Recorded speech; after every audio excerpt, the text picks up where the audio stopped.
Juntos somos un montón. Y a ese montón que juntos somos, ¿saben ustedes que si dejamos de estar juntos no somos más este montón? Le proponemos a partir de este momento nuestro cotidiano ejercicio de radio. Ustedes saben, de lunes a viernes aquí en la M530 Somos Radio, la radio de Madre de Plaza de Mayo. Tenemos para ofrecerles una tos, un pacto de imaginaciones.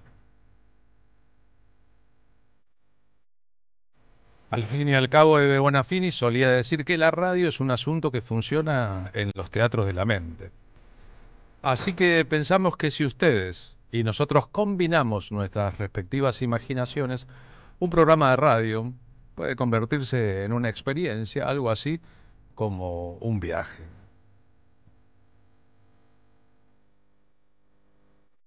Y cuando proponemos que un programa sea un viaje, no lo hacemos para apartarnos del corazón de las cosas, de la realidad como la conciben los medios de comunicación, sino para tomar un poco de respiro. Bajo la certeza de que hay muchas realidades en la realidad y a otros compañeros, a otros programas le toca la dura tarea de lidiar en el frente de lo cotidiano con eso que el poder legitima como su propia agenda. Nosotros pedimos gancho para entender que hay otros mundos, otras realidades en ese mismo mundo, y que si el asunto se trata de una guerra entre sectores muy definidos, los unos y los otros, en el planeta de hoy, los fascistas, protofascistas o neofascistas y el resto, los que no lo son, es necesario fortalecer nuestros anticuerpos, porque ellos fortalecen todo el tiempo sus anticuerpos. Y entonces construir una agenda propia, apostar a la calma, y no a la pereza, sino a los modos elegantes, es nuestra forma de darnos impulso a nosotros mismos. Que al fin y al cabo, ustedes saben, las cosas son según el punto de vista desde el cual se miran. Así que, hecha la introducción, explicada la lógica del programa, en este día de paro nacional, que sucede a la gigantesca manifestación de apoyo a los jubilados de ayer miércoles en el centro de la capital federal, nosotros iniciamos la experiencia de esta tarde de jueves.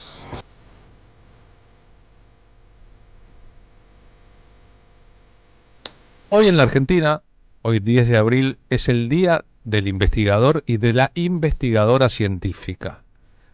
Eso constituye un reconocimiento al hombre que fue el primer latinoamericano en ganar un premio Nobel de ciencia.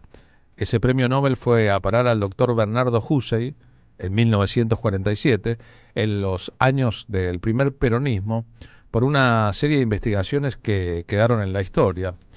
Habitualmente, cuando gobiernos como este, no es el único, atacan el conocimiento científico, sus instituciones, porque en el fondo descreen de la ciencia y aman la superchería, como producto también de cosas que han venido pasando en el mundo, el reemplazo de la lógica por la ilógica, el reemplazo del conocimiento por el a mí me parece, el reemplazo de la discusión científica por los exabruptos en las redes sociales, porque en su momento descubrió el papel que desempeñan las hormonas pituitarias en la regulación de cantidad de azúcar en la sangre, es decir, la glucosa. Y cuando le dieron el premio Nobel, fue el primero de todo el continente en obtener un galardón por la ciencia. Se considera que esa generación y otras que vinieron fueron directa influencia sobre la conciencia argentina de la visita de Albert Einstein unos años antes. La visita de una estrella de rock, que era un científico como Albert Einstein, digo estrella de rock, no existía el rock, pero ese era su piné en el mundo, disparó el interés por la ciencia en la Argentina y en muchos otros lugares del planeta Tierra. Alguna vez Bernardo Hussey dijo que la ciencia no es cara, que lo caro es la ignorancia. Y hoy en el gobierno de Javier Milei, pero no únicamente en el gobierno de Javier Milei, en un mundo que tiene miles y miles de referencias cotidianas que hacen que pensemos que la ciencia se equivoca todo el tiempo y que está bien, por ejemplo, no vacunarse, con el luctuoso saldo que eso tiene para la humanidad. celebrar la ciencia y el conocimiento y el rigor científico, sin creer que eso es solamente matemática, que también puede haber mucha manipulación. Es casi una obligación de la gente que piensa el mundo como nosotros los pensamos. Sin investigación científica y técnica, ningún país moderno, pensaba Hussey, lo dice en una entrevista con el noticiero del viejo Canal 7, puede sobrevivir. Es el audio 2 de nuestra lista. El problema principal es formar investigadores originales, capaces de encontrar verdades nuevas, aún no conocidas y que tendrán consecuencias, no simples repetidores eruditos. Con ese fin, nosotros hemos establecido becas en número ya de 200 para trabajar en el país y hemos enviado a 121 becarios al extranjero. Además, les damos medios de trabajo, para lo cual hemos acordado más de 300 subsidios hasta el momento actual. Estos son las principales acciones que ha desarrollado el Consejo en sus primeros años, pero contemplamos otras que este año se irán programando paulatinamente. Sin investigación científica y técnica, ningún país moderno puede sobrevivir. Se estanca y se atrasa. Nosotros tenemos que desarrollarla rápidamente. El Consejo ha funcionado solo 2 años, pero tendrá que expandir progresivamente su acción durante los años venideros. Antes de Bernardo Hussey, que disparó la fisiología como ciencia de estudio en la Argentina, el premio Nobel anterior, el primero de la historia para nuestro país, había sido para el embajador Carlos Saavedra Lamas por su intervención en un conflicto armado entre dos países. Pero es interesante también repasar que la historia del conocimiento público está íntimamente vinculada vinculado a la historia de la ciencia en la Argentina. Todos los premios Nobel argentinos fueron alumnos de las universidades públicas, ninguno salió de una universidad privada. Pero las universidades públicas eran pagas hasta la era del primer peronismo. Y entonces, tanto Carlos Saavedra Lamas como Bernardo Hussey, por citar los dos nombres que hemos puesto sobre el tapete, provenían de familias de alto poder económico, que educaron chicos en el mejor nivel porque podían pagar por esa educación. En el caso de Bernardo Hussey se trató de un chico prodigio que hizo muy rápidamente los estudios primarios, era hijo de franceses acaudalados que habían venido a vivir a la Argentina y terminó el Colegio Nacional Buenos Aires a los 13 años. A los 13 años, a la edad en que se comienza el colegio, él cursó todas las materias, las rindió y pudo hacer una brillante carrera universitaria. Eso le valió miles de reconocimientos en el país que el premio Nobel vino a resaltar. Cuando ganó el premio Nobel, su gran aporte ya estaba hecho.